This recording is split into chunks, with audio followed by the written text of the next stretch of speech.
மக்களே, காயல்பட்டினத்தில் இன்றைக்கான அப்டேட் என்ன வந்திருக்குன்னு சொன்னால், மின்சாரம் இல்லை, நேற்றுலேருந்து மழை இல்லை, கொஞ்சம் பாதிப்பு கம்மியாக தான் இருக்குது எல்லாத்துக்கும். ஆனால் சுற்றி வர தண்ணியாக இருக்குன்னு சொல்லி அப்டேட் வந்திருக்கு.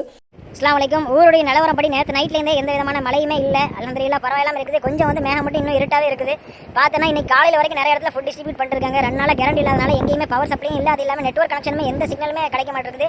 அதனால் யாருமே பேனிக் ஆகாதீங்க. எல்லா வீட்டுக்கும் சாப்பாடு போயிட்டு இருக்குது. எல்லா வீட்லையும் இருக்கக்கூடிய மக்களையும், கஷ்டப்பட்ட மக்களையுமே வேறு வேறு இடத்துக்கு ஷிஃப்ட் பண்ணுற வேலைகள் தொடர்ச்சியாக பண்ணிட்டு தான் இருக்காங்க. முடிஞ்ச அளவுக்கு துவா செய்யுங்க, சப்போர்ட் பண்ணுங்க.